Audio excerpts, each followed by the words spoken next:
Hello friends, welcome to my channel Dhanashree classes. आज आपण इयत्ता 6वी क्लास 6 त्याचं मराठीचं जे पहिला लेसन आहे टिकटिक वाजणारे घड्याळ, या लेसनवरील जी प्रश्न उत्तरे आहेत म्हणजे या लेसनवरील जो स्वाध्याय आहे तो आपण इथे सोडवणार आहोत।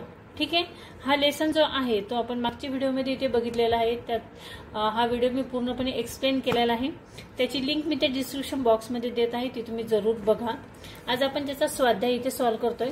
त्यातील पहिला प्रश्न आहे बघा, आस्था विचारात का बसली होती।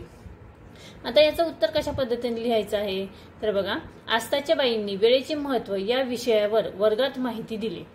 आस्थाच्या बाईंनी काय केलं की वर्गामध्ये वेळेचे महत्त्व या विषयावर माहिती दिली आणि जी हुशार मुले होती त्यांनी वेळेचा कसा सदुपयोग करतात याचे उदाहरण दिले होते आणि आपण वेळेचा कसा सदुपयोग केला पाहिजे या विचारात आस्था बसली होती।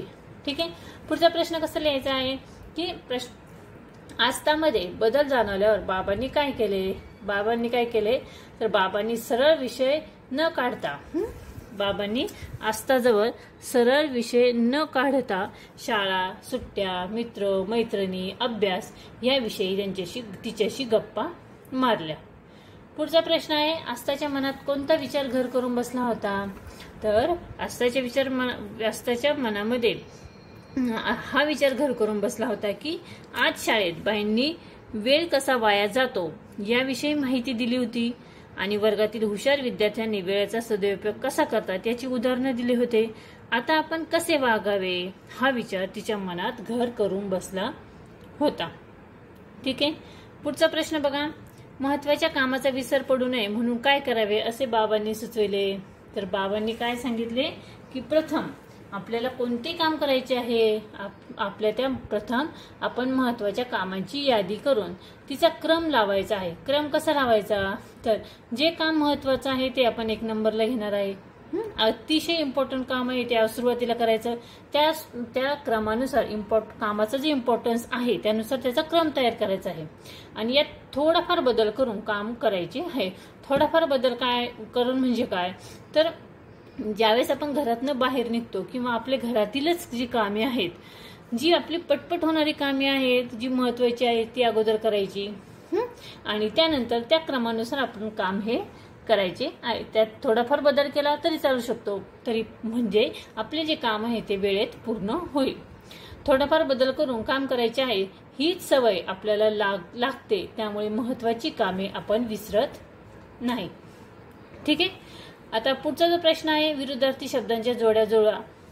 आता विरुद्धार्थी शब्द बघा, येण्याचे विरुद्धार्थी काय येईल जाणे, होतेचे विरुद्धार्थी येईल नव्हते, आजच्या विरुद्धार्थी येईल बाहेर आणि आजच्या विरुद्धार्थी येईल उद्या। त्यानंतर पुढे कोण कोणाला म्हणाले असा प्रश्न आहे तर त्यातील पहिला आहे बघा, बाबा तुम्ही आलात असं कोण म्हणाला, आस्था बाबांना म्हणाली। त्यानंतर पुढचा आहे, बाबा माझे वेळेचे वेळापत्रक बनवून द्या, आस्था बाबांना म्हणाली। त्यानंतर गरजेच्या प्राधान्यक्रमानुसार आपण आपल्या कामाची यादी तयार करणे गरजेचे आहे, बाबा आस्थाला म्हणाले। वेळ गमावणे म्हणजे आपल्या आयुष्यातील सर्व संधी गमावणे होय, लेखक यदुनाथ थत्ते म्हणाले।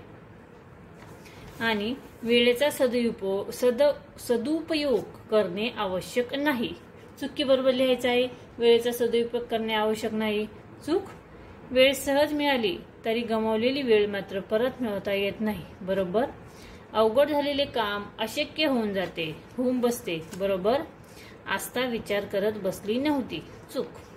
आणि त्यानंतर पुढचा प्रश्न आहे, रिकाम्या जागा भरा। यामध्ये बघा इथे उत्तरं वरती ब्रॅकेटमध्ये दिलेले आहेत, ती शोधून आपल्याला खाली लिहायची आहेत। तर इथे खाली उत्तरं लिहिलेली आहेत बघा, आपले काम आपण ठरवलेल्या वेळेत पूर्ण केले तर ते काम वेळेत पूर्ण होते। आता आस्थाला तिच्या वर्ग शिक्षिका आणि बाबांचे मत एकच असल्याचे लक्षात आले। तिसरा आहे, वेळ सहज मिळत असली तरी गमावलेली वेळ मात्र परत मिळवता येत नाही आणि चौथा आहे, ते तिला प्रयत्नपूर्वक वेळेचे महत्त्व सांगत होते। ठीक आहे, आणि त्यानंतर 6वा आणि शेवटचा प्रश्न आहे, तुम्हाला वेळेबाबत आलेला एखादा अनुभव आठवा व लिहा। हे लेखन कौशल्यामध्ये दिले आहे, रायटिंग स्किल म्हणून मुलांना आपल्या पद्धतीने ह्याचं उत्तर लिहायचं आहे. प्रत्येकाला आपल्या अनुभव जो आहे तो अनुभव इथे लिहायचा आहे. 8 ते 10 ओळीत प्रयत्न करून बघा. जर नाही जमला तर नेक्स्ट व्हिडिओमध्ये मी इथे हा जो अनुभव आहे तो माझ्या पद्धतीने हा अनुभव मी इथे अपलोड करणार आहे. तो मी इथे व्हिडिओ बनवून पाठवणार आहे. तर तो देखील तुम्ही नक्की बघा. तुम्हाला त्यामुळे स्वतःला हा प्रश्न कशा पद्धतीने सोडवायचा यासाठी हेल्प नक्की मिळेल. ठीक आहे. तर आजच्या व्हिडिओमध्ये फक्त एवढंच. हा व्हिडिओ तुम्हाला कसा वाटला मला कमेंट्स करून नक्की कळवा. व्हिडिओ आवडला तर व्हिडिओला तुम्ही नक्की लाईक करा, शेअर करा आणि चॅनलवर नवीन असाल तर चॅनल सबस्क्राईब करा. व्हिडिओ बघितल्याबद्दल धन्यवाद.